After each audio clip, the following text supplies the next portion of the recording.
اور یسوع مسیح اس کے لیے دکھی ہے، اس شخص کے لیے جس کے اندر ابلیس سما گیا۔ یسوع مسیح بتا رہے ہیں کہ یہ تو خدا کا انتظام تھا، کسی نہ کسی کو تو اس کا حصہ بننا تھا، لیکن افسوس یہ ہے یہ کیوں بنا؟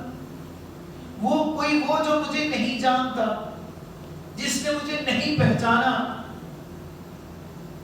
وہ اس کا حصہ بنتا تو الگ بات تھی، لیکن وہ جو میرے ساتھ کھاتا رہا، وہ جو میرے ساتھ بیٹھتا رہا، وہ جو میرے ساتھ خدا کی ہر نعمت کو حاصل کرتا رہا، افسوس کہ وہ ابلیس کے منصوبے میں اس کا ساتھ دینے والا تھا۔ اور میں ہمیشہ کہتا یاد رکھیں، ہمیں خدا کے منصوبے میں اوزار بننے کی ضرورت ہے۔ ابلیس ہتھیار استعمال کرتا ہے، اوزار استعمال نہیں کرتا۔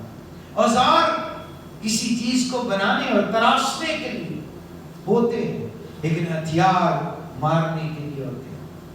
میں حیران ہوا، ایک دن میں ایک آپریشن تھیٹر میں گیا، میں نے وہاں ہتھوڑے دیکھے، میں نے وہاں آریاں دیکھی، میں نے وہاں چھریاں دیکھی، کینچیاں دیکھی، تو میں نے کہا بھئی اس کا ان سب کا یہاں کیا کام ہے؟ تو انہوں نے بتایا کہ اس سے جب ڈاکٹر نے ہڈی کا آپریشن کرنا ہوتا ہے تو ہڈی توڑنی پڑتی ہے، کبھی کبھی جب دل کا آپریشن کرنا ہوتا ہے تو آری سے ہڈیاں چیری جاتی ہیں، یہاں سے ساری سینے کی شکنجے ہوتے ہیں، کھینچ کے ڈالتے ہیں۔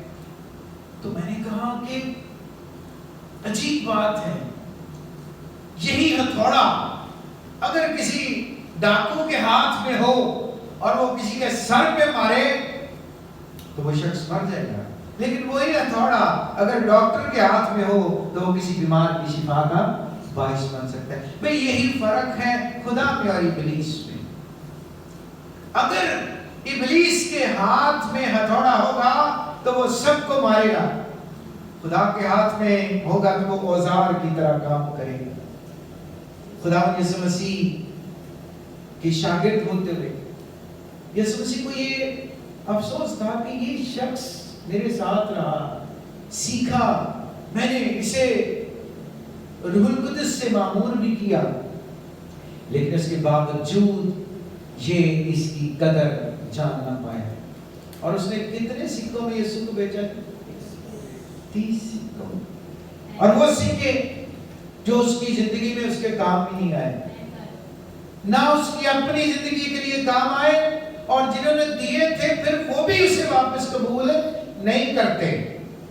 انجیل میں لکھا ہے کہ انہوں نے بھی وہ سکے باہر پھینک دیے، ان سے پھر ایک زمین کا حصہ خریدا گیا جو خون کی قیمت کے طور پر، جس کا نام حقل دماں رکھا گیا، وہ کھیت خریدا گیا قبرستان کے لیے، کیونکہ وہ جو خون کی قیمت تھی وہ ہیکل کے اندر نہیں جا سکتی تھی۔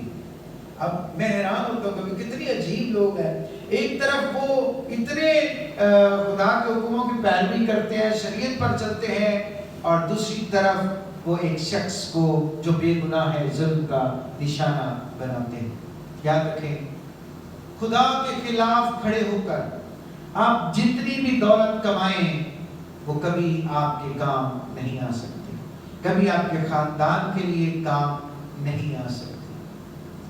آپ ابلیس کا ہتھیار نہ بنیں، اپنے آپ کو خدا کے ہاتھ میں دیں، خدا کے ہاتھ میں دیں گے وہ آپ کو اوزار کی طرح استعمال کرے گا، تاکہ آپ لوگوں کی زندگیوں کے روحانی آپریشن کریں، انہیں ان کے لیے شفا کا باعث بنیں۔ اور کبھی یسوع مسیح کے منہ سے آپ کے لیے یہ الفاظ نہ نکلیں کہ افسوس جس کے وسیلے سے یہودا پر افسوس ہوا، اس کی معافی نہیں ہوئی۔ خدا نہ خواستہ اگر اب کسی پر وہ ایسے الفاظ بولے گا تو وہ بھی کبھی معاف نہیں کیا جائے گا۔ آج شام معافی کا وقت ہے، آج شام خداوند یسوع مسیح کے اس عہد کے خون بہائے جانے کو یاد کرنے کا وقت ہے، اور اپنے آپ کو اس کے سپرد کرنے کا وقت ہے۔ جیسے ہی ہم یسوع مسیح سے الگ ہوتے ہیں ابلیس سما جاتا ہے۔ جن میں لکھا ہے جیسے ہی یسوع مسیح نے اس کو کہا جا جو کرنا چاہتا ہے کر لے، اس کو نوالا دیا تو ابلیس اس کے اندر سما گیا. اس کا مطلب ہے اگر وہ وہاں بیٹھا رہتا، یسوع مسیح کی رفاقت میں رہتا، ساتھ رہتا، تو شاید ایسا نہ ہوتا. لیکن چونکہ وہ یسوع مسیح سے دور ہو گیا، اس لیے ابلیس نے اسے اپنا ہتھیار بنایا. لیکن یہ جو ہتھیار ہے ابلیس نے جو استعمال کیا، ابلیس کو اس کی سمجھ بعد میں آئی، اس کے لیے یہ مسٹری رہی. اس نے پہلے تو بڑی خوشی سے یہ کیا کہ یسوع مسیح کو مار دے، ختم کر دے. لیکن جب یسوع مسیح مصلوب ہوا، جب یسوع مسیح نے کہا تمام ہوا، تو پھر اس کو سمجھ آئی کہ میں نے تو اپنا ہی نقصان کر دیا. اگر یہ نہ مرتا تو انسان بچایا نہ جاتا. لیکن اب چونکہ اس کا خون بہایا گیا ہے، اس کے جسم کی، اس کے بدن کی قربانی ہو گئی ہے، اب میرے ہاتھ میں کچھ نہیں رہا. اسی لیے آپ کو ہنا بتا رہی تھی کہ جب تک یسوع مسیح نے کہا تمام ہوا، اندھیرا تھا. جیسے ہی اس نے کہا تمام ہوا تو کیا ہوا؟ اندھیرا ختم ہو گیا، روشنی ہو گئی، روشنی ہو گئی. کیونکہ جو اندھیرا کرنے والی قوتیں تھیں وہ مغلوب ہو چکی تھی، وہ غالب آ چکی تھی، وہ یسوع کی ایڑی کے نیچے آ چکی تھی. اس لیے اجالے کا وقت تھا. مسیح میں میرے عزیزو، خدا چاہتا ہے کہ ہم ابلیس کو ہمیشہ اپنے قدموں کے نیچے رکھیں. یسوع کی قوت کی وجہ سے، اس کے خون کی وجہ سے، اس کی صلیب کی وجہ سے اس پر غالب آئیں، اور کبھی اپنے آپ کو اس کے ہاتھ میں آنے نہ دیں، بلکہ اپنے آپ کو خدا کی خدمت کے لیے استعمال کریں تاکہ ہم بہت سی زندگیوں کو بچانے کا باعث بنے. خدا ہمیں اس کلام کے وسیلے سے برکت دے اور اس پر عمل کرنے کی توفیق بخشے. آمین. آئیے دعا مانگیں.